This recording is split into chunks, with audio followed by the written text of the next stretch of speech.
빈혈이 있는 분들이 들깨를 꾸준히 섭취를 하시면 이 빈혈도 개선하는데 굉장히 많은 도움을 받을 수가 있어요. 이렇게 좋은 들깨가 가장 취약한 단점이 있어요. 그건 바로 열에 약하고 쉽게 산패된다는 거예요. 통들깨보다는 들기름으로 많이 섭취하게 되는데, 이 들기름을 짤 때 굉장히 좋아요. 들기름을 짤 때 보통은 200도 이상으로 가열을 해서 들기름을 볶아서 기름을 짜게 되는데, 이때 몸에 좋은 오메가3 지방산이 대부분 파괴가 많이 돼요. 그래서 들기름을 드실 때는 저온에서 압착한 기름을 사용하시는 것이 좋습니다.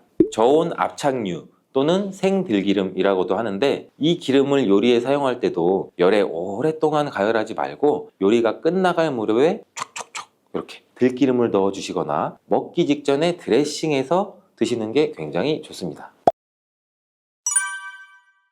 들깨를 이렇게 드시면 당뇨와 혈당이 싹 사라지고 치매도 예방할 수 있어요. 들기름, 들깨 하면 뭐가 생각나나요, 여러분들은? 들기름에 북어와 미역을 구수하게 볶아 시원한 북어 미역국을 끓여 먹어도 정말 맛있잖아요. 그죠? 건강에도 좋다는 이 들기름과 들깨, 잘못 먹으면 암에 걸리고 혈관 건강에도 악영향을 줘서 치매도 유발할 수 있다는 사실 알고 계셨나요? 어떻게 먹을 때 건강을 해쳐 암에 걸리고 또 치매를 유발하는지, 그리고 어떻게 먹는 것이 우리가 건강하게 먹는 방법인지, 또한 어떻게 보관하는 것이 가장 좋은 방법인지 제가 들깨에 대한 모든 것 알려드릴게요. 나이가 들면서 산책하기도 힘들고 관절도 쑤시고 무릎 통증, 이것 때문에 힘드시지 않나요, 여러분들? 들깨의 첫 번째 효능은 바로 관절염에 좋다는 거예요. 무릎이나 관절 통증 때문에 병원에서 진통제를 처방받고 약국에서 또 진통제를 받아 드시고, 이때 이 처방받는 우리 진통소염제의 역할이 우리 몸속에 프로스타글란딘이라는 물질이 있어요. 이 물질의 생성을 억제해서 통증을 막아주는 기전인데, 이 들깨 속에 함유되어 있는 식물성 오메가3 지방산인 알파리놀렌산이라는 게 함유되어 있는데, 이는 체내에서 염증을 일으키는 프로스타글란딘이라는 생성을 억제하는 데 아주 좋은 효능을 발휘해요. 이처럼 우리가 오메가3를 먹는 이유 중 하나도 혈관 건강이나 혈행장애, 피를 맑게 해준다 등등의 역할도 있지만, 몸속의 미세염증을 잡아주는 역할이 굉장히 커서 드시는 분들도 많으신데, 이러한 들깨가 바로 이런 염증 유발 물질을 억제해줘서 진통 역할에 도움을 줄 수 있다는 거죠. 또한 들깨의 두 번째 효능은 바로 뼈 건강에 도움을 준다는 건데, 이는 들깨에 관절염과 무릎 통증이나 이런 거를 완화시켜주는 성분도 들어있으면서 뼈 건강에 도움을 주는 이유는 이 칼슘 함량도 높기 때문이에요. 이 들깨 100g에는 약 한 390ml 정도 되는 칼슘이 함유가 되어 있다고 하는데, 뼈 건강에 아주 도움을 줄 수 있는 좋은 식품이기도 해요. 이러한 들깨를 꾸준히 섭취하면 이처럼 칼슘의 흡수도 많아져 골다공증 예방에도 참 좋은데, 중년 이후 노화가 진행될 때 영양 불균형이 생기면서 많이 발생이 하게 되는데, 여성의 경우 폐경 이후에는 골밀도가 많이 감소가 되고 골다공증 발생되는 확률도 높아진다고 해요. 골다공증으로 인해서 노인들의 골반 골절이 일어날 수가 있는데, 이 골반 골절로 인해서 65세 이상이신 분들은 30%가 1년 내에 사망하고, 또 80세 이상인 분들은 50%가 2개월 이내에 사망을 할 수도 있다고, 굉장히 위험하다고 해요. 그럼 노인들에 대한 뼈 관리는 굉장히 중요하겠죠. 이 골다공증 관리에 뼈 건강을 유지하고 골절 위험을 줄이기 위해서도 굉장히 중요해요. 뼈 건강을 위해서 우리 들깨를 꾸준히 섭취하는 게 좋겠죠. 나이가 들면서 깜빡깜빡하는 일도 잦아지고 기억력도 떨어져서 고민되시는 분들 많으시죠? 이제는 걱정하지 마세요. 세 번째 들깨의 효능은 바로 뇌 건강, 뇌신경을 튼튼하게 해주고 기억력도 높여주고 치매를 예방하는 데 도움을 줄 수 있다는 거예요. 이렇게 좋은 효능이 있는 이유는 잠깐 말씀드린 대로 오메가3가 풍부하게 함유가 되어 있는데, 이 오메가3는 보통 흔히들 알고 계시듯이 등푸른 생선에 많이 함유되어 있다고 알고 계시잖아요. 이것은 동물성 오메가3고, 식물성 오메가3인 이 알파리놀렌산이라는 거는 들깨에 많이 들어있어요. 이 들깨에 함유된 지방산 중에서 이 60% 정도나 차지하는 게 바로 이 알파리놀렌산인데, 이 알파리놀렌산은 뇌신경 보호에 탁월한 효과가 있는데, 어떻게 뇌신경을 보호하느냐? 뇌신경에 염증을 일으켜서 망가뜨리는 이 사이토카인이라는 물질이 있는데, 이러한 사이토카인이라는 물질의 분비를 감소를 시키고, 또 알츠하이머 치매 환자의 뇌에서 많이 발견되는 이 비정상적인 단백질이라는 게 있어요. 이게 베타 아밀로이드라고 하는데, 바로 이 알파리놀렌산이 이 베타 아밀로이드를 감소시키기 때문이에요. 참치에도 많이 함유되어 있다는 DHA 많이 들어보셨죠? 이 DHA가 대표적인 뇌기능 강화 물질인데, 이 DHA가 우리의 기억력도 높여주는 데 도움 주고 또 학습 능력 또한 좋게 만들어주는데, 이 DHA는 체내에서 잘 합성이 되지가 않아서 식품으로 섭취를 하는 게 좋아요. 이 들깨에 함유된 알파리놀렌산이 흡수될 때 바로 이 DHA로 전환이 돼요. 그래서 어린이 전용 오메가3 같은 경우에서도 약국에서 많이 보시면 이 EPA보다는 DH 함유량이 높은 영양제도 굉장히 많이 찾아볼 수가 있는데, 이렇듯 들깨가 뇌신경이나 뇌 건강에 좋은 이유가 바로 이것 때문이에요. 네 번째 들깨의 효능은 이 심장을 건강하게 하고 혈관의 노화를 막아주는 데 도움을 준다는 거예요.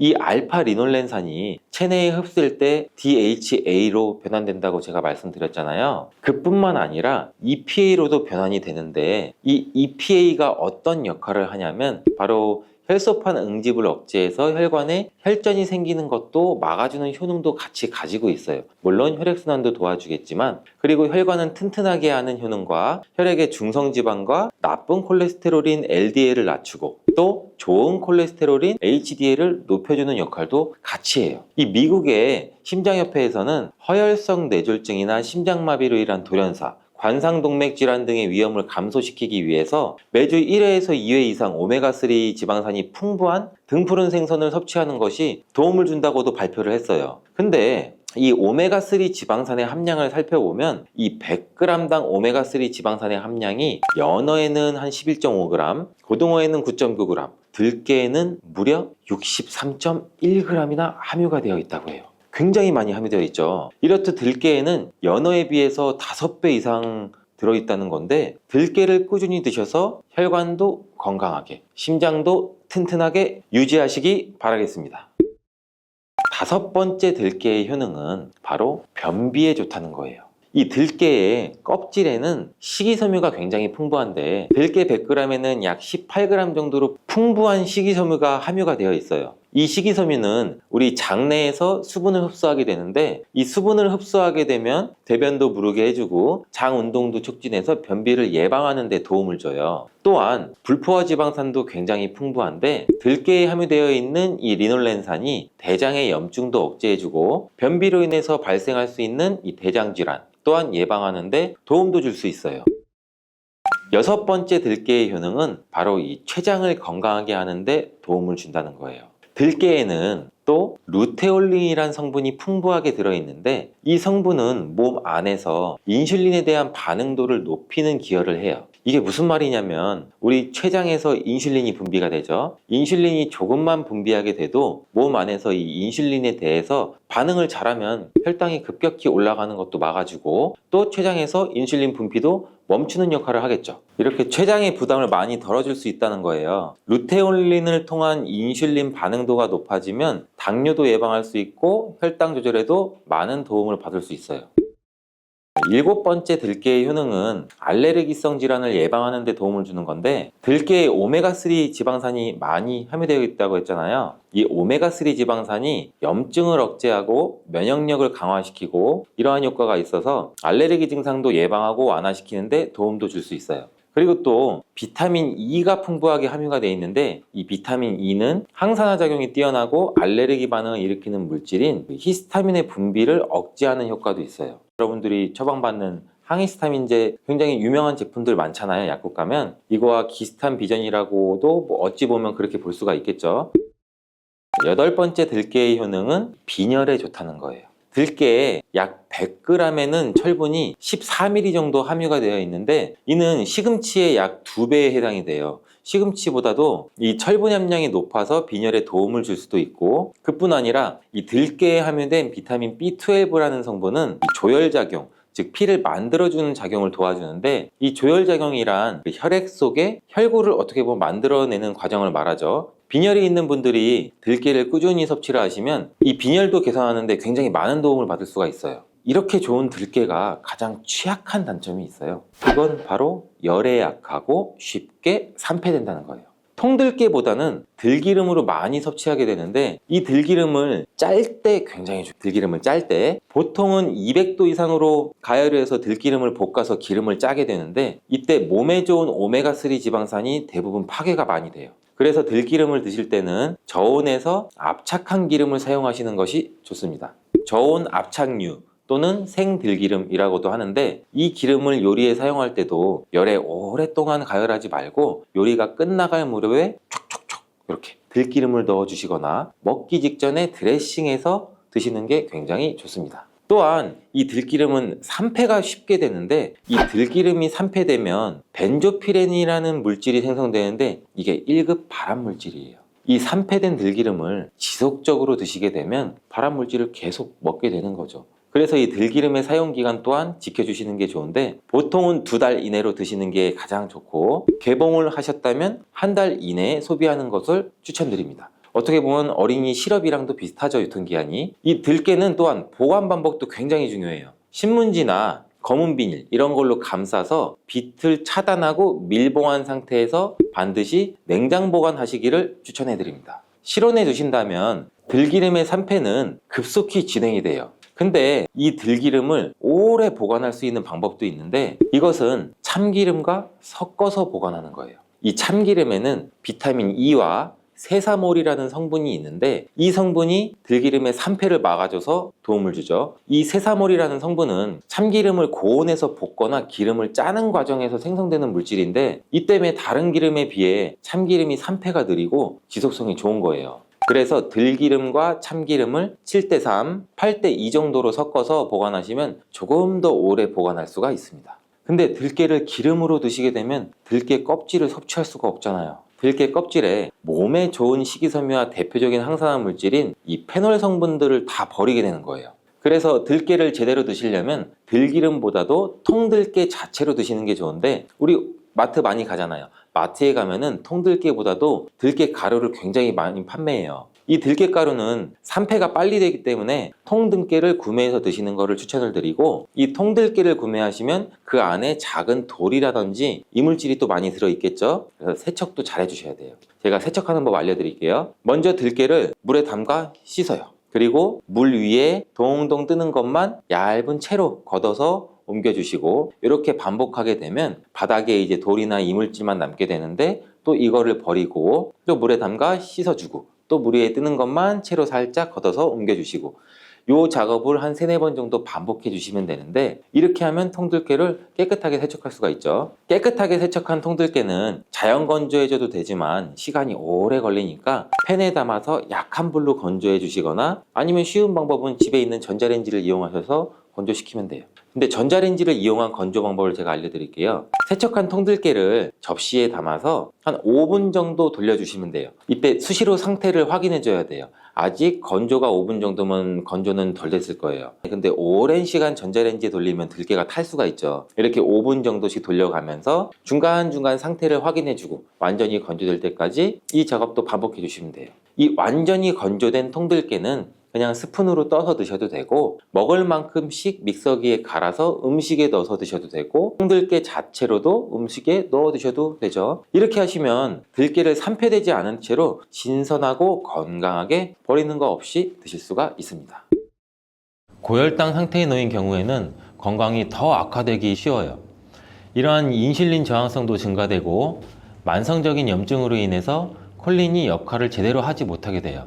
이러한 혈관 내의 싸움은 고혈압이나 동맥경화와 같은 심혈관 질환을 일으키고, 인슐린 분비 이상으로 당뇨병까지 초래할 수 있고, 만성염증은 암이나 치매의 뇌질환 같은 경우로 유발할 가능성도 있습니다. 그렇기 때문에 건강을 생각한다면 건강한 습관이 항상 나를 만든다. 건강한 삶을 원하시면 지금 바로 구독을 눌러주세요. 계란과 절대 같이 먹어서는 안 되는 첫 번째 음식은 정제된 탄수화물 덩어리인 빵입니다. 많은 분들이 아침으로 즐기는 계란과 빵은 암과 치매 예방에 가장 나쁜 조합이라고 할 수 있는데, 이는 브레인푸드라는 별명까지 있는 계란에는 콜린이라는 성분이 굉장히 풍부한데, 이 콜린은 뇌 기능을 강화해주고 뇌세포의 중요한 부분을 이루는 비타민 B 복합체예요. 이는 기억력과 집중력 증진에 굉장히 많은 효과를 보여서 기억력 저하, 치매, 알츠하이머 예방 및 치료에 많은 도움을 주는 성분이에요. 이 콜린 성분을 함유시킨 의약 처방전이 있어서 구매를 할 수 있는 전문 의약품으로도 나와 있고 또 건강기능식품으로도 많이 나와 있는데, 이는 혈관 내의 염증을 줄여줘서 암 예방에도 굉장히 많은 도움을 준다고 해요. 그런데 놀랍게도 이 콜린과 반대로 작용하는 것이 바로 밀가루예요. 이 밀가루는 75% 이상이 탄수화물로 구성되어 있고, 이런 저품질의 탄수화물이 많은 빵을 먹게 되면 혈당 수치가 올라가는 혈당 스파이크, 이 혈당 스파이크는 갑자기 혈당이 치솟는 경우거든요. 이게 발생하고 이로 인해서 혈관이랑 뇌세포에도 손상을 줘요. 계란과 빵을 같이 먹게 되면 우리 몸에서는 마치 전쟁이 일어나는 것처럼 그런 현상이 일어나게 되는데, 어떤 현상이냐면 계란 속에 들어있는 콜린은 뇌세포를 보호하기 위해서 방어막을 형성하려 하는데, 이때 빵에서 나온 탄수화물에 의해 생성된 독소가 이 방어막을 파괴하게 돼요. 계속 싸우고 전쟁을 일으키는 거죠. 특히 백미로 이루어진 쌀밥, 빵 같은 정제된 탄수화물로 된 음식을 자주 섭취해서 고혈당 상태에 놓인 경우에는 건강이 더 악화되기 쉬워요. 이러한 인슐린 저항성도 증가되고 만성적인 염증으로 인해서 콜린이 역할을 제대로 하지 못하게 돼요. 이러한 혈관 내의 싸움은 고혈압이나 동맥경화와 같은 심혈관 질환을 일으키고 인슐린 분비 이상으로 당뇨병까지 초래할 수 있고, 만성염증은 암이나 치매의 뇌질환 같은 경우로 유발할 가능성도 있습니다. 그렇기 때문에 건강을 생각한다면 계란과 함께 정제된 밀가루를 사용하지 않은 통밀빵, 곡물빵, 이런 다른 음식들을 선택하는 것이 좋은 선택이 될 수가 있습니다. 또한 레몬과 같은 강산성 과일도 계란과 함께 먹으면 안 됩니다. 왜냐하면 이 강산성 과일은 높은 산도가 있어서 계란의 단백질 구조에 영향을 미치는데, 레몬이나 다른 강산성 과일에 포함된 산이 계란 속의 단백질과 반응하면 단백질이 응고가 돼요. 굳어요. 그래서 소화가 어려워질 수가 있고, 이를 통해서 위나 소화기관 내에서 단백질 응고를 유발시켜서 소화 과정도 방해하고 우리가 더부룩해지고 소화로 인한 질병이 발생할 수 있는 거죠. 특히 단백질의 소화랑 흡수가 저해되면 속이 더부룩한 불편함으로 시작돼서 심한 경우에는 배가 아픈 복통, 그리고 설사와 같은 증상이 나타날 수 있는데, 계란을 섭취할 때는 레몬이나 다른 강산성 과일과 함께 드시는 것을 피하는 게 좋습니다. 두유와 콩국물과 계란을 함께 같이 먹는 것도 좋지 않습니다. 아침 식사로 두유와 계란을 드시거나 체중 관리와 다이어트를 위해 섭취하는 분들이 굉장히 많아지고 있는데, 이 두유 속에 들어있는 트립신이라는 성분이 있는데, 이는 계란에 들어있는 알부민과 같이 결합해서 영양소를 파괴하게 돼요. 이 계란은 노화로 인해서 근육 손실과 근육 감소증에 예방이 되는 우수한 단백질을 굉장히 많이 포함하고 있는데, 계란 자체에는 비타민도 풍부하고 미네랄도 풍부해요. 근데 이 두유랑 함께 섭취할 경우는 이 영양 성분들의 이점을 충분히 얻지 못하게 되는 결과를 초래하는데, 혹시 계란과 녹차나 홍차 같은 경우도 함께 드신 적이 있어요? 이러한 차들도 피해야 돼요. 그 이유는 찻잎 속에 있는 탄닌이라는 성분이 계란의 단백질과 결합을 해서 탄닌 단백질을 형성하게 돼요. 이는 우리 위랑 장에 문제를 일으킬 수 있고, 이 탄닌 단백질은 우리 몸의 장의 연동운동, 올라가고 내려가고 장이 주물떡거리고 우리가 변을 잘 보아야 되는데, 이런 장의 연동운동까지도 늦추게 되고, 또 장내 환경도 악화시켜서 변비를 유발할 수도 있고, 아니면 발암물질의 체내 흡수 가능성을 높일 수가 있어요. 이렇게 탄닌과 계란의 조합이 건강에 악영향을 주기 때문에 계란과 감을 함께 드시는 것도 안 좋습니다. 계란을 먹은 뒤에 감을 드시면 가벼운 두통과 설사, 그리고 구토 증상까지 나타날 수 있으며, 심각한 경우에는 급성 위장병이 나타날 수 있고 또 폐결석도 나타날 수 있어요. 이런 이유도 감에 들어있는 탄닌 성분이 단백질 소화 기능을 방해하기 때문인데요. 이러한 탄닌은 위와 소화기관 안에서 단백질과 결합해서 덩어리를 형성하고 단백질의 분해 요소일 작용을 방해하기 때문입니다. 계란과 함께 섭취할 때는 탄닌이 들어있는 음식은 위험할 수 있습니다. 또 하나, 계란과 절대 함께 먹으면 안 되는 음식 중으로는 햄과 같은 가공육이 있습니다. 계란과 가공육의 조합은 정말 최악인데요. 계란은 고단백질인 필수 아미노산 비타민 B군을 풍부하게 함유하고 있지만, 가공육과 같은 햄은 나트륨과 포화지방이 높은 경향이 많아요. 이런 가공육은 과도한 나트륨의 섭취랑 포화지방의 증가로 이어질 수 있으며, 이를 계속 섭취하게 되면 혈관에 나쁜 콜레스테롤이 축적돼서 동맥경화와 같은 심장병, 뇌졸중, 이런 심혈관 질환 위험도 증가시킬 수가 있습니다. 또한 가공육에 포함된 첨가물과 방부제는 소화를 방해하고 장내 환경에 안 좋은 영향도 미칠 수가 있고, 계란을 드시는 것을 꺼려 하시는 분들은 계란이 콜레스테롤 수치를 올려서 우리 몸에 건강에 해롭다고 생각하시는 분들도 굉장히 많은데, 이 생각이 틀렸다는 것을 제가 알려드릴게요. 유독 계란이 콜레스테롤을 높여서 성인병을 유발하는 주범인 듯한 이야기는 왜 생길 걸까요, 도대체? 콜레스테롤이 함유된 식품은 계란 말고도 정말 많은데, 그 이유는 계란 한 알에 들어있는 콜레스테롤 양이 사람이 하루 섭취해야 할 콜레스테롤 양의 65%나 되기 때문입니다. 콜레스테롤 양만 따지면 계란 하나를 먹었다면 콜레스테롤이 든 다른 음식은 무조건 피하셔야 돼요. 근데 놀랍게도 계란은 이렇게 많은 콜레스테롤을 가지고 있는 동시에 콜린이라는 영양소까지 다량 함유하고 있어요. 이 콜린은 나쁜 콜레스테롤을 간으로 옮겨서 제거하는 기능도 갖고 있는데, 좋은 콜레스테롤인 HDL 수치도 같이 높여주는 거예요. 따라서 계란의 콜레스테롤은 콜린에 의해서 자연스럽게 좋은 콜레스테롤로 전환이 된다는 거죠.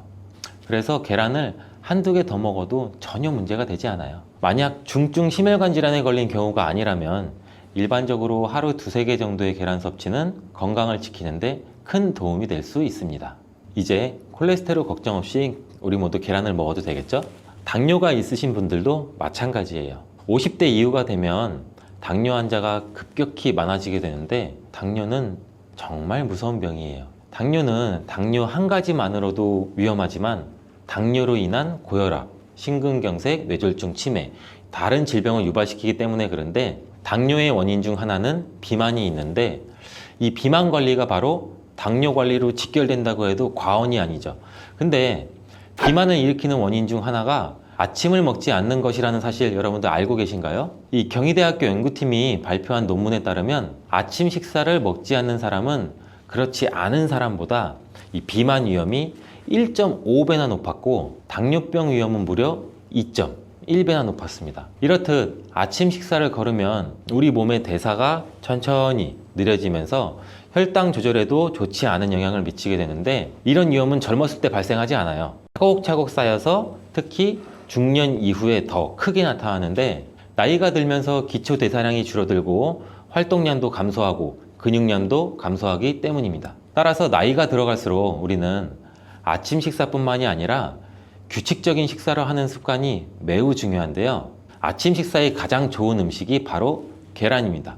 계란에는 우리 몸에 꼭 필요한 다양한 영양소가 풍부하게 들어있기 때문인데, 특히 당뇨 때문에 고생하시는 분들 굉장히 많으시죠. 이 당뇨 때문에 고생하시는 분들에게는 최고의 식품이라고 할 수가 있어요. 우선 계란에는 고품질의 단백질이 굉장히 많이 들어있는데, 계란 한 개에 약 6g 정도가 들어있고, 이 단백질이 포만감도 오래 유지시켜줘서 과식도 예방하는 데 굉장히 많은 도움이 되고, 또 이 단백질은 혈당을 조절하는 호르몬인 인크레틴이라는 호르몬 분비를 촉진시켜서 식후 혈당이 급격히 상승하는 혈당 스파이크도 억제하고 안정적으로 유지하는 데 굉장히 효과가 좋습니다. 이뿐 아니라 계란 노른자에는 비타민 D, 비타민 B, 콜린 등 중요한 영양소들이 풍부하게 들어있어 비타민 D는 인슐린 분비와 감수성을 높이고 면역력도 길러주고, 콜린은 간 건강에 도움을 줘서 지방간을 예방하는 데 굉장히 효과적인 성분입니다. 이 지방간은 비만과 당뇨의 위험 요인 중 하나인데,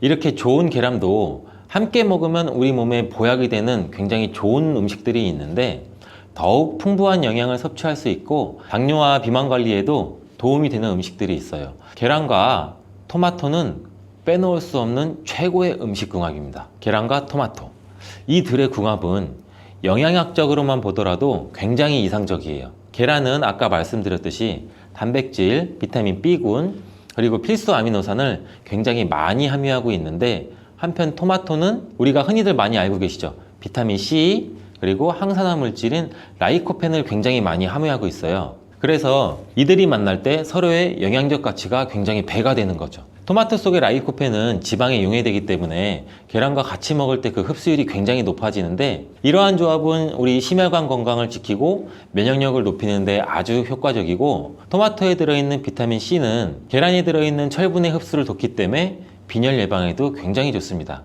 우리 철분제 드실 때 흔히 비타민 C와 같이 섭취하라고 말씀드리잖아요.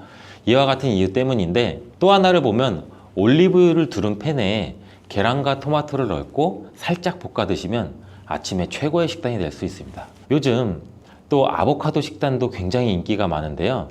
흔히 지중해 식단 뭐 이렇게 말씀을 많이들 하고 계시죠. 계란과 아보카도도 굉장히 좋은 궁합인데, 계란에는 매번 말씀드리지만 굉장히 많은 영양소가 있는데, 아보카도에 함유된 건강에 좋은 지방산, 특히 오메가3 지방산과 비타민 E를 많이 갖고 있어 이 두 가지 재료가 만나면 서로가 영양적 시너지가 굉장히 폭발합니다. 이 아보카도 속의 건강한 지방은 계란이 단백질 흡수를 더욱 좋게 하고 흡수율을 더욱 높입니다. 또 계란 속에 있는 비타민과 무기질은 아보카도의 지방산을 흡수하는 데 도움을 주고, 이러한 조합은 심혈관 질환 그리고 뇌 건강에 굉장히 긍정적인 효과도 주고 전반적으로 건강을 굉장히 많이 향상시키는 효과도 같이 갖고 있는데, 이 아보카도와 계란을 함께 먹음으로써 식이섬유와 건강한 지방의 결합이 우리 몸의 포만감도 높이고 장내 환경을 굉장히 많이 개선을 시킬 수가 있습니다. 간단하게 아보카도와 계란 샐러드를 아침에 만들어 드시면 어떨까요? 계란을 또한 채소와 함께 드시면 비타민의 흡수율도 증가시킬 수가 있어요. 특히 호박을 섭취하면 부교감 신경을 활성화시켜서 마음을 안정시키고 또 불안감 및 긴장을 완화시켜 주는데 높은 효능을 발휘합니다.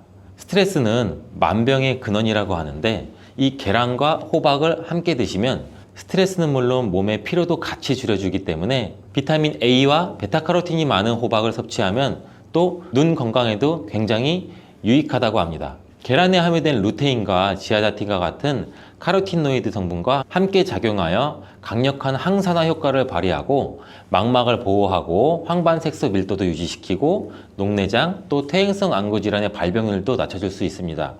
우리 흔히 많이 드시는 눈 영양제 조합을 보면은 루테인, 지아잔틴, 항산화 물질인 아스타잔틴, 또 베타카로틴과 이렇게 다 같이 구성이 되어 있는 걸 보셨을 거예요. 그 이유가 바로 여기에 있습니다. 최근에 시야가 뿌옇게 느껴지는 분들이 계란과 호박을 곁들인 식사를 하시면 더욱 좋답니다. 계란과 완벽하게 어울리는 다른 식재료 중 하나는 치즈가 있습니다. 치즈는 그 맛이 좋을 뿐만 아니라 영양학적으로도 계란과 아주 좋은데, 계란이 완전 식품으로 여겨질 정도로 여러 영양소를 가지고 있음에도 불구하고 상대적으로 칼슘 함량은 굉장히 낮아요. 근데 유제품인 치즈는 칼슘을 풍부하게 함유하고 있어서 이를 보완해 줄 수가 있죠. 특히 유제품 중에서는 치즈는 계란과 굉장히 잘 어울리는데, 치즈는 발효된 우유에서 만들어지면서 그 발효 과정에서 유산균이 작용해 단백질 함량이 감소해서 과다한 단백질의 섭취를 피하면서도 서로 영양적 혜택을 굉장히 많이 보완할 수가 있어요. 이 사과도 계란과 정말 잘 어울리는 식품인데, 다양한 영양소가 계란에 굉장히 균형 있게 포함되어 있는데, 이 비타민 C와 식이섬유가 상대적으로 적은 편이라는 점에서 사과가 이를 완벽하게 보완해 줄 수가 있어요. 사과는 비타민과 식이섬유가 많아서 장 기능을 활성화하고 배변을 원활하게 하는 데 기여할 뿐만 아니라 혈관에 누적된 해로운 콜레스테롤도 없애 동맥경화, 심장질환, 뇌졸중 등 심혈관 질환을 예방하는 데 도움을 많이 줘요. 특히 단백질 소화에 매우 이롭다는 점에서 계란 섭취 후 소화가 약간 더부룩하게 느껴지시는 분들이라면 이때 사과를 드신다면 소화액 분비를 촉진시켜서 소화를 도움을 줄 수 있습니다. 오늘도 똑똑하고 건강한 식습관을 위해 노력해보면 어떠신가요? 건강한 습관이 나를 만든다. 잊지 않기를 바라겠습니다. 많은 현대인들이 두려워하는 질병 중 하나가 암일 건데, 이 암도 췌장암, 유방암, 위암, 간암, 폐암 등등 종류도 굉장히 많은데, 실제로 위암 발병률을 1.19배 높이고 역류성 식도염으로 이어질 확률도 높다고 해요. 위는 당연히 무리할 수밖에 없고, 이런 식사가 지속적으로 반복이 되면 우리 위는 쉽게 지치고 상처를 입게 돼요. 건강한 습관이 항상 나를 만든다. 건강한 삶을 원하시면 지금 바로 구독을 눌러주세요. 전 세계 위암 발병률 1위, 전 세계 대장암 발병률 1위 대한민국. 듣기만 해도 내 건강에는 이상이 없는지, 어떻게 하면 예방할 수 있는지 걱정스러운 생각이 꼬리에 꼬리를 물기 시작하는데요. 현대인들이 가장 두려워하는 질병은 과연 무엇일까요? 아프지 않으면 가장 좋겠지만 저는 치매, 암, 당뇨 이 세 가지가 가장 두렵고 무서워요. 저뿐만 아니라 많은 현대인들이 두려워하는 질병 중 하나가 암일 건데, 이 암도 췌장암, 유방암, 위암, 간암, 폐암 등등 종류도 굉장히 많은데, 이만큼 종류도 다양하고 그만큼 원인도 굉장히 많지만 국제암연구소에 따르면 암의 주요 원인이 유전이 5%, 흡연이 20%, 식습관은 30%를 차지한다고 해요. 유전적인 요인이 굉장히 클 거라고 많이 생각들 하시는데, 식습관이 가장 큰 요인이라고 하니 갑자기 저도 제 하루를 돌아보게 되네요. 오늘은 무엇을 먹었는지, 내일은 뭘 어떻게 먹을지, 나는 그동안 어떤 것들을 어떻게 먹고 있었나라는 생각도 들면서 건강을 위해 하는 운동과 영양제 섭취는 잠깐 중단하더라도 당장에 눈에 띄는 큰 문제는 없지만 식사는 우리가 살아가면서 안 할 수 없겠다라고 생각했어요. 그렇다면 암을 예방하기 위해서라도 가장 먼저 체크해야 될 부분이 식습관이라는 생각이 들죠. 특히 우리나라 암 환자의 경우 발병 원인 대부분이 식습관과 관련 있는 것으로 나타났다고 하는데, 늦었다고 생각하지 마시고 음식의 유혹에서 벗어나 좋은 식습관을 만드셨으면 좋겠습니다. 좋은 식습관을 들이기 전에 먼저 나쁜 식습관을 알아보고 개선하는 것이 중요하다고 생각돼요. 암 환자를 만드는 최악의 식습관, 첫 번째를 먼저 알려드릴게요. 바로 육식 위주의 식단입니다. 우리 집은 고기 반찬 없으면 밥을 못 먹어요. 우리 애들은 고기 없으면 못 먹어. 나는 고기 없으면 못 먹어. 혹은 늙어서는 단백질 섭취가 필수야. 힘을 쓰려면 고기를 먹어야 돼. 이런 생각하시는 분들 굉장히 많아요. 근데 이런 분들 주목해 주세요. 육류를 드시는 이유 중 하나가 나이가 들면 근육이 감소하기 때문에 단백질을 섭취해야 우리 몸의 근감소증을 줄일 수 있고 기력 회복에도 좋다고 생각하기 때문일 거예요. 근데 게다가 철분, 아연, 비타민 등 여러 영양소를 풍부하게 함유하고 있어서 에너지를 북돋아주고 면역 강화에도 도움되는 건 사실이에요. 하지만 일부 연구에서는 과도한 육류의 섭취는 대장암의 위험도를 높일 수 있다고 얘기하고 있습니다. 육류 자체에는 아무런 해가 없지만 이것을 어떻게 얼마나 먹느냐에 따라 문제가 발생할 수 있다는 거예요. 그렇다면 어느 정도가 적당한 섭취량일까요? 개인의 성별, 체중, 연령에 따라 차이가 많이 있지만 성인 기준으로 보면 하루 평균 60에서 100g 정도가 적당하다고 합니다. 60g 정도를 예를 들면 달걀 하나 정도의 부피인데요. 이렇게 삼겹살을 구워 먹거나 불고기 등을 먹는다고 가정했을 때 무조건 60g 이상은 당연히 드실 거예요. 여러분들도 1인분, 반인분만 드시지 않잖아요. 60g을 초과한 나머지는 단백질로 흡수되지 못하고 분해되는 과정에서 물론 좋은 물질도 있겠지만 나쁜 물질도 많이 생겨나게 됩니다. 그만큼. 그리고 장으로 보내지면 장에도 굉장히 무리가 가겠죠. 면역력이 떨어진 상태에서는 암에 걸릴 확률이 다른 거에 비해서 높아지는 거죠. 단 면역력이 높다면 상관없지만 이런 일상이 계속 반복된다면 우리 장은 고통받기 때문에 면역력도 떨어질 수밖에 없습니다. 예전에는 유산균 같은 경우도 변비나 설사가 있기 때문에 드시는 분들이 굉장히 많으셨는데, 이제는 장에는 무수히 많은 세균들이 있어요. 우리 몸에는 이 세균들이 우리 몸의 전체 면역 조절에 영향을 미치는 부분이 크기 때문에 면역력을 위해서 유산균 섭취를 굉장히 많이들 하세요. 이렇듯 장과 면역은 굉장히 밀접한 관련이 있는데, 하루에 필요한 양만큼 먹으면 문제가 전혀 없지만 육류를 지속적으로 많이 먹는 것이 문제입니다. 그리고 가공육이나 고지방 육류의 섭취보다는 닭가슴살, 해산물 같은 저지방 식품을 선택하는 것이 좋고, 채소에도 단백질이 많기 때문에 육식으로만 단백질을 섭취해야 한다는 생각은 절대 멈추셔야 돼요. 그럼 반대로 암을 예방하는 식습관은 뭐가 있을까요? 자, 식물성 단백질을 많이 섭취하는 겁니다. 우리의 선조는 예로부터 오랜 식문화를 바탕으로 음식에 맞는 소화기관을 가지게 되었는데, 동양인들은 상대적으로 장이 길기 때문에 육식을 하게 되면 음식이 장에 머무르는 시간이 길어서 독소가 많이 생기게 된다고 해요. 그래서 한국인들은 식물성 단백질이 잘 맞다고 하는데, 식물성 단백질은 비교적 적은 지방과 콜레스테롤을 포함하고 있고, 또 비타민, 미네랄, 섬유질, 항산화제 같은 다양한 영양소를 풍부하게 함유하고 있어 암 예방에 매우 유용하다고 합니다. 그리고 식물성 단백질은 대표적으로 우리가 흔히 알고 있는 콩, 견과류, 감자 등등이 있고, 그 외에도 브로콜리, 청경채, 귀리, 토마토, 버섯, 시금치, 생각보다 굉장히 다양한 곳에 단백질이 많이 함유되어 있어요. 또한 미국 국립암연구소에 따르면 콩류를 정기적으로 섭취하는 사람들은 암 발생률이 낮았고 심혈관 질환에도 도움을 준다는 연구 결과도 있습니다. 같은 콩도 어떻게 먹느냐에 따라 단백질의 흡수율이 달라지는데 가장 편하게 먹는 방법이 우리가 흔히 많이 마시는 두유로 마시거나 두부로 만들어 먹는 건데, 이 방법은 약 65% 정도만 흡수가 되고 나머지는 흡수가 잘 안 된다고 해요. 이 콩을 발효시키게 되면 흡수율이 무려 95% 이상 늘어나기 때문에 된장, 청국장, 낫또 이런 정도로 발효된 식품으로 드시는 게 가장 좋고, 콩에 들어있는 이소플라본이라는 성분과 콩 단백질이 발효가 되면서 만들어내는 펩타이드라는 성분이 결합하여 암 억제 효과를 가져오는 것이에요. 이런 기전이 있는데, 이러한 발효식품들을 적절히 섭취하게 되면 장 건강과 면역력 향상에도 도움을 주기 때문에 암과 싸울 수 있는 힘이 우리 몸에서 생겨난다고 하는 것입니다. 이렇듯 콩의 이소플라본 성분이 유방암을 또 악화시킨다는 이야기도 있는데, 최근에는 이게 미국 국립암연구소에서 발간하는 국제학술지 캔서 스펙트럼에 게재된 내용을 보면 콩에 들어있는 이소플라본을 자주 섭취한 여성은 유방암 재발 위험이 약 26%로 더 낮았고, 폐경 여성은 유방암 재발 위험이 28% 감소했으며, 에스트로겐 수용체 양성 유방암 생존자의 경우 또 유방암 재발 위험이 18%나 낮아지는 것으로 나타났습니다. 다만 주의할 점은 이러한 이소플라본의 하루 섭취량이 60mg일 때 재발 위험 감소 효과가 가장 큰 것이지, 이게 좋다고 오히려 많이 먹으면 독이 될 수 있으니 영양제나 음식을 먹을 때 적절히 섭취하는 게 도움이 됩니다. 다음으로 암을 유발하는 최악의 식습관, 두 번째는 빠르게 먹기 습관. 우리나라 사람 빨리빨리 굉장히 많이 하잖아요.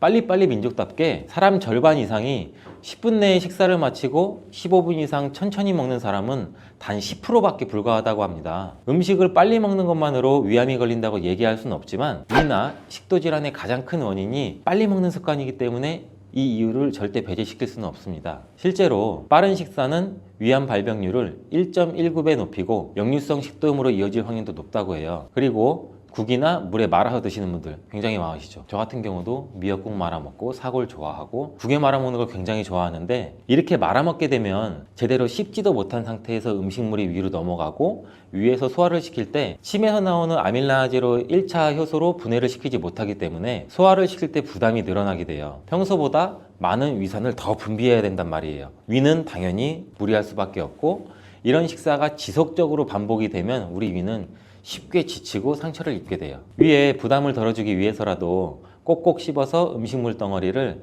최대한 작게 만들고 국과 밥을 따로 먹어 음식이 빠르게 넘어가지 않게 식사를 하시는 게 중요합니다.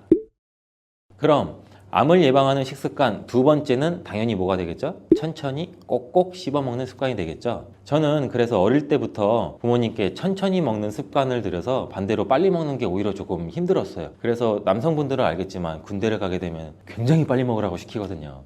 저는 그때 조금 애로사항이 있었지만 그래도 노력해서 빨리 먹기는 했죠. 이렇게 천천히 먹는 게 자리 잡으신 분들은 천천히 드시는 게 쉬운데, 이렇게 빠르게 먹는 습관이 이미 자리 잡고 계시는 분들은 천천히 드시는 게 굉장히 쉬운 일이 아닐 거예요. 면역력이 좋고 젊은 날에는 모르고 지냈지만 나이가 들면 들수록 음식만 먹으면 속도 더부룩해지고 체기도 나고 괜히 어지럽고 소화도 안 되는 것 같고, 이게 씹는 횟수와도 연관이 있는데, 음식물은 제가 아까 말씀드렸듯이 침과 충분히 섞여야 살균도 되고 1차로 분해가 됩니다. 또한 부패 가능성도 낮아지고, 그러기 위해서는 음식물이 입안에 머무는 시간이 길어야 되고, 침샘이 분비될 수 있도록 저작 운동, 즉 우리가 많이 씹는 운동, 이 저작 운동을 굉장히 많이 해야 돼요. 천천히 오래 많이 씹는다면 침에서 나오는 이 아밀라제와 같은 소화 효소가 잘 결합이 되고 음식물이랑 위장에 있는 소화 효소와도 잘 결합이 쉽게 되기 때문에 우리 위장에 부담을 덜어주게 됩니다.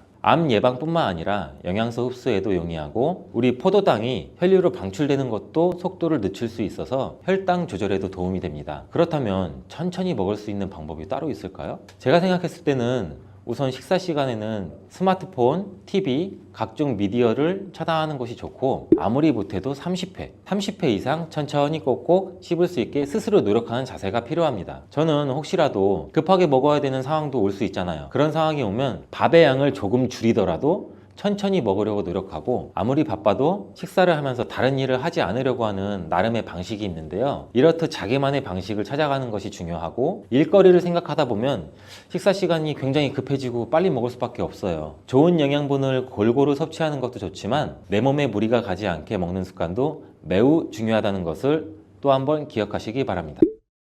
혹시 여러분은 일주일에 야식을 몇 번 정도 드시나요? 야식 생각하면 야식을 끊는 사람들도 굉장히 대단하다고 생각해요. 저는 야식만큼 맛있는 게 없거든요. 근데 암 환자를 만드는 최악의 식습관 마지막 세 번째가 바로 야식입니다. 24시간 먹고 싶은 것을 배달시켜 먹을 수 있는 나라는 우리나라 뿐이에요. 게다가 24시간 운영되는 편의점에 새벽 늦게까지 문 열린 식당들도 많고 그만큼 야식을 찾는 사람이 많다는 건데, 이러한 야식은 고열량, 고지방에 자극적이고 맵고 짜고 달고 이런 음식이 굉장히 많고 거기다가 술까지 곁들이는 경우가 굉장히 많죠. 늦게까지 일을 하거나 고강도의 업무 그리고 또 뭐 스트레스 같은 거에 많은 날에는 내가 오늘 이렇게 열심히 일했으니까 먹어도 돼 이런 보상 심리까지 작동해서 정말 더 자극적인 음식을 찾게 돼요. 한잔 하면서 스트레스 풀고. 근데 그런 게 굉장히 안 좋다는 거예요. 그리고 또한 음식물이 소화될 틈도 없이 쓰러지듯 집에 들어가서 잠을 자게 되죠. 술을 많이 먹었으니 피곤하고. 이에 대해서 또 연구들이나 논문들 같은 경우도 굉장히 많은데, 바르셀로나 세계보건연구소에서는 남성과 여성 1,300명 대상으로 연구를 진행했어요. 분석 결과 저녁 9시 이후에 음식을 먹고 2시간이 지나기 전에 잠들었을 경우 그렇지 않은 사람들에 비해서 암에 걸릴 확률이 무려 25%나 높다고 얘기했습니다. 우리는 자고 있지만 밤늦게 음식을 먹은 내장기관은 일을 해야 돼요. 왜? 일거리를 줬으니까. 내장기관은 잠들지 못하고 계속 스트레스를 받으면서 주물러야 되고 효소 분비해야 되고 굉장히 스트레스 받고 우리 내장기관이 탈이 나죠. 결국엔 역류성 식도염, 소화불량, 비만 이렇게 심혈관계 질환에도 좋지 않으니 야식은 정말로 반드시 끊어내야 되는 습관 중에 하나입니다. 그렇다고 아예 끊을 수는 없겠죠. 그래도 너무 잦은 야식은 하지 마시고 어느 정도 적당히 하시면 좋을 것 같습니다. 만약에 회식같이 정말 어쩔 수 없는 상황이 생긴다면 고기를 먹더라도 식이섬유가 많은 채소 위주를 같이 곁들여 드시려 노력해 보시고, 바로 잠들기보다는 집에 들어가기 전에 짧게라도 걷거나 서서 소화를 시키고 동네 한 바퀴 천천히 돌면서 주무시는 것을 추천드립니다. 그렇다면 무엇을 어떻게 먹으면 암 예방에 도움이 될까요? 여기서 이런 생각이 들 수 있을 텐데, 빨주노초파남보 무지개를 생각하세요. 식탁 위를 무지개색으로 물들이는 거예요. 어느 정도 감이 오시죠? 빨주노초파남보. 매 끼니마다 다양한 과일과 채소를 곁들여서 채소, 과일마다 각각의 색깔이 있죠. 파프리카도 빨간색도 있고 노란색도 있고 당근도 있고 오이도 있고. 미국 암협회에서는 하루에 5가지 색깔의 채소나 과일을 섭취하면 암에 걸리지 않는다며 파이버 데이라는 공식 구호도 있다고 해요. 이렇게 과일과 채소가 가진 천연색소가 몸속에 있는 나쁜 활성산소를 제거하고 각종 질병을 예방한다는 연구 결과도 굉장히 많이 있어요. 빨간색은 암세포 성장을 억제하고 면역 기능을 향상시켜주면서, 초록색은 대장암이나 전립선암, 유방암 같은 호르몬 관련된 암 위험도를 낮춰주며, 노란색은 항암 효과, 유방암에 도움이 된다고 합니다. 이 외에도 보라색은 암 성장 억제 효과, 흰색은 위암, 간암, 유방암, 대장암 예방과 강한 항균 작용을 한다고 해요. 그리고 잎이나 줄기, 뿌리도 골고루 드시는 게 좋고, 이왕이면 제철 과일, 제철 채소, 제철 식물 이렇게 제철에 나오는 것을 활용하면 굉장히 좋습니다. 아무리 좋은 식당이라고 하더라도 많이 드시면 우리 몸은 부담을 느낄 수밖에 없는데 당연히 과식은 금물입니다. 우리 모두 빨주노초파남보 무지개 식탁 기억하시고 건강한 습관이 나를 만든다. 이것도 기억하시기 바라겠습니다. 김치를 먼저 기름에 달달 볶다가 여기에 물도 넣고 다른 재료도 넣고 우리가 김치찌개를 조리하게 되잖아요. 이때 사용하는 기름이 오메가6 함량이 높은 것을 사용하게 되면 콜레스테롤의 수치가 높아지고 염증 수치도 늘어날 수가 있게 됩니다. 혈관 내에 염증이 많아지게 되면 염증은 지속적으로 암세포가 생성되는 원인을 제공하게 되고 뇌혈관에 문제를 일으키게 되며 혈관성 치매도 발생시킬 수가 있는 거죠. 자, 그렇다면 어떤 기름을 사용해야 될까요? 바로 오메가3의 함량이 높은 기름을 사용하시는 것이 좋습니다. 대표적인 기름에는 들기름과 올리브유가 있죠. 그런데 들기름은 높은 열에 쉽게 산패된다는 단점이 있기 때문에 사실 볶는 요리에 사용하게 되면 오히려 건강에 악영향을 줄 수가 있습니다.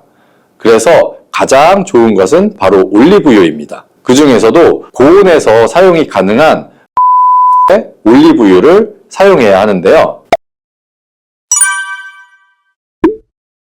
여러분, 김치는 우리나라 사람이라면 정말 빼놓을 수 없는 식품이죠. 뭐 이 김치로 만들 수 있는 요리만 수십 가지가 넘는 것 같은데요. 그 중에서도 김치찌개는 김치로 하는 요리 중에서 아주 인기도 많고 집에서 쉽게 만들 수 있습니다. 김치찌개에는 또 다양한 재료를 넣어서 맛있게 끓여 먹을 수가 있는데요. 어떤 것을 넣고 먹느냐에 따라서 우리 몸에 조금 더 보약이 될 수도 있고 독이 될 수도 있습니다. 또한 무심코 넣은 이것들 때문에 암과 치매를 유발할 수도 있다고 하는데요. 오늘 영상을 통해서 김치찌개에 넣으면 안 되는 음식과 또 함께 먹으면 보약이 되는 음식까지 모두 알려드릴게요. 암과 치매에 걸리는 다양한 원인 중 가장 큰 비중을 차지하는 것이 바로 먹는 음식입니다. 나이가 들어가면서 여기저기 아픈 곳이 많이 생기게 되는데 대부분의 원인은 혈관에 문제가 생겨서 발생되는 질병들이고요. 혈관의 문제는 먹는 음식에서 오는 경우가 많은데 매일 먹는 김치도 잘 알고 드셔야 한답니다. 특별히 김치찌개를 끓여 드실 때 넣는 다른 식재료들을 주의하셔야 하는데요. 자, 첫 번째로 주의하실 것이 식용유입니다. 일반 식용유에는 오메가6의 함량이 높은데요. 바로 이 오메가6가 문제를 일으키는 주범이 될 수가 있습니다. 김치를 먼저 기름에 달달 볶다가 여기에 물도 넣고 다른 재료도 넣고 우리가 김치찌개를 조리하게 되잖아요. 이때 사용하는 기름이 오메가6의 함량이 높은 것을 사용하게 되면 콜레스테롤의 수치가 높아지고 염증 수치도 늘어날 수가 있게 됩니다. 혈관 내에 염증이 많아지게 되면 염증은 지속적으로 암세포가 생성되는 원인을 제공하게 되고 뇌혈관에 문제를 일으키게 되며 혈관성 치매도 발생시킬 수가 있는 거죠. 자, 그렇다면 어떤 기름을 사용해야 될까요? 바로 오메가3의 함량이 높은 기름을 사용하시는 것이 좋습니다. 대표적인 기름에는 들기름과 올리브유가 있죠. 그런데 들기름은 높은 열에 쉽게 산패된다는 단점이 있기 때문에 사실 볶는 요리에 사용하게 되면 오히려 건강에 악영향을 줄 수가 있습니다. 그래서 가장 좋은 것은 바로 올리브유입니다. 그 중에서도 고온에서 사용이 가능한 버진 등급의 올리브유를 사용해야 하는데요. 지중해 올리브 나무가 많아서 올리브유를 많이 사용하게 되었고 건강한 기름으로 세계에 널리 알려졌는데요. 서양 사람들이 가장 좋아하는 이 올리브유에 대한 연구도 많이 진행이 되었습니다. 연구 결과 올리브유는 포화지방의 함량이 낮고 불포화지방산의 함량이 아주 높다는 것을 알게 되었고요. 이 불포화지방산 중에서도 몸에 좋은 오메가3와 오메가9의 함량이 높아서 우리 몸에 유익하다는 게 검증이 되었죠. 이뿐만이 아니라 올리브에는 토코페롤이나 페놀산과 같은 항산화 성분이 아주 풍부해서 혈관 건강에도 아주 좋은 영향을 주는데요. 활성산소를 제거하여 세포 손상을 막아주고 노화를 예방할 뿐 아니라 여러 가지 심혈관 질환으로부터 보호해주는 역할을 하게 됩니다. 또한 올레유로핀이라는 성분이 함유되어 있는데 몸의 면역력을 강화해서 바이러스와 각종 세균으로부터 우리 몸을 보호해주고 지켜주는 효능이 있습니다. 그리고 특히 하이드록시티로솔이라는 놀라운 성분이 있는데요. 이 성분은 강력한 항산화 작용으로 염증을 제거하고 항암 효과에도 탁월한 효능이 있는 것으로 알려져 있습니다. 자, 이런 올리브유는 등급별로 사용할 수 있는 온도가 달라지게 되는데요. 가장 높은 등급인 엑스트라 버진은 발연점이 160도로 좀 낮기 때문에 김치를 볶을 때 사용하기에는 좀 맞지가 않고요. 샐러드에 드레싱으로 뿌려서 드시거나 낮은 온도로 살짝만 가열하는 요리에 사용하시는 게 좋고요. 그 밑에 있는 버진과 퓨어 등급의 올리브유는 발연점이 200도가 넘어서 볶는 요리에도 충분히 사용하실 수가 있습니다. 그래서 김치를 볶을 때에는 이런 올리브유를 사용하시면 됩니다. 자, 그리고 김치찌개를 끓일 때 여기에 스팸이나 다양한 햄 종류를 넣어서 드시는 분들 많으시죠.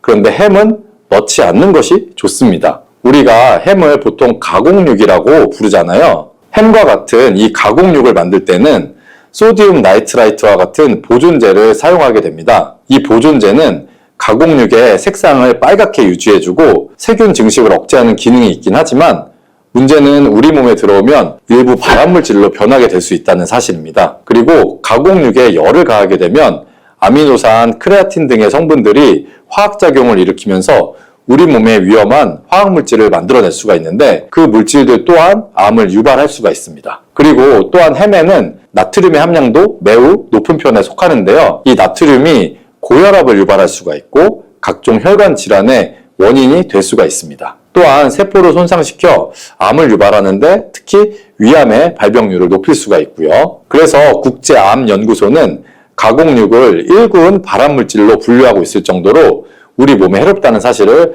반드시 기억하시는 것이 좋습니다. 자, 그리고 신김치를 조리할 때 꼭 사용하는 조미료가 있죠.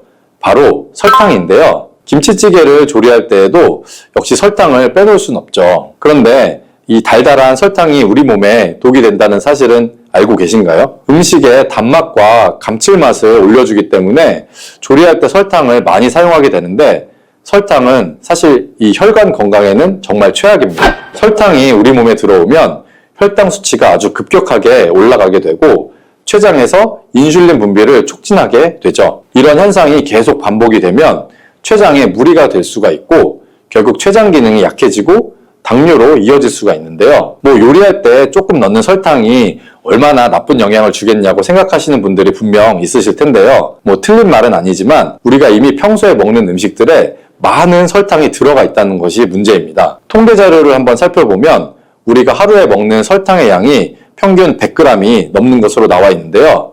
한 달 양으로 치면 설탕을 약 3kg 넘게 먹게 된다는 것이죠. 생각보다 훨씬 더 많이 설탕을 먹고 있어서 음식을 잘 관리하지 않으면 우리 몸 안의 혈관이 서서히 망가져 당뇨를 시작으로 해서 각종 혈관 질환과 암뿐만 아니라 치매까지 발생시키게 됩니다. 그렇다면 김치찌개에는 무엇을 넣어 드실 때 우리 몸에 보약이 될 수 있을까요?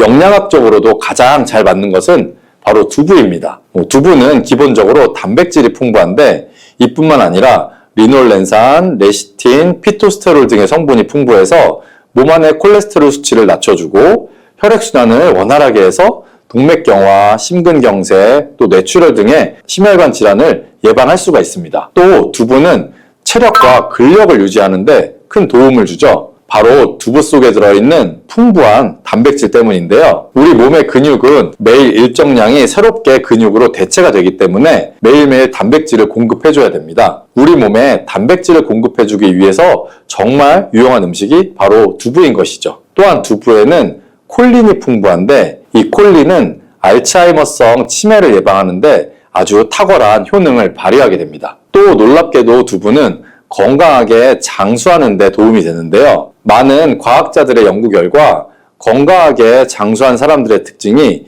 식물성 단백질을 꾸준히 섭취했다는 사실을 발견했고 동물성 단백질을 식물성 단백질로 바꿔서 섭취했을 때 사망의 위험성이 낮아진다는 보고가 있습니다. 그래서 이 두부와 김치찌개의 만남은 아주 환상의 조합이 되어 우리 몸을 건강하게 해준답니다. 앞에서 스팸이나 햄 같은 가공육은 안 된다고 말씀을 드렸죠. 이런 가공육 대신에 일반 생고기를 넣어서 드시면 정말 좋습니다. 생고기를 드시면 그럼 어떤 점이 좋을까요? 생고기에는 단백질이 풍부하고 여기에는 콜라겐 성분도 많이 들어 있습니다. 우리가 50대 이후가 되면 주름도 많아지고 피부의 탄력이 많이 떨어지게 되죠. 그래서 생고기를 드시게 되면 콜라겐이 공급이 되면서 피부와 신체 전체적인 탄력을 회복하는데 도움을 받을 수가 있고요. 또 생고기에는 타우린과 필수 아미노산이 풍부해서 이는 근육에 에너지를 공급해주며 피로를 회복하는 데에도 많은 도움을 주게 됩니다. 이뿐만 아니라 몸의 무기력증과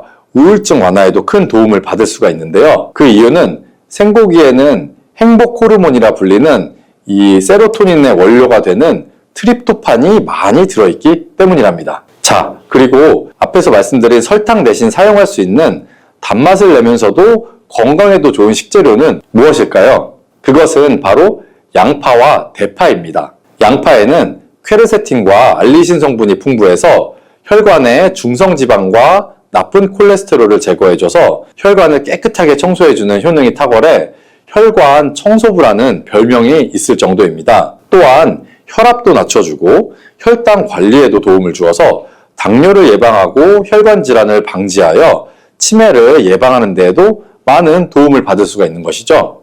대파도 마찬가지인데요. 풍부한 식이섬유와 무기질 그리고 알리신 성분뿐만 아니라 강력한 항산화 성분인 베타카로틴이 많아 세포가 손상되는 것을 막아주어 노화를 예방하고 심혈관과 장내 건강까지도 도움을 줄 수가 있습니다. 이 대파와 양파는 건강에 좋은 효능과 더불어서 단맛도 내주고 감칠맛 또한 극대화시켜주는 채소라는 것을 꼭 기억하시고요. 그리고 빠질 수 없는 식재료가 또 있는데요.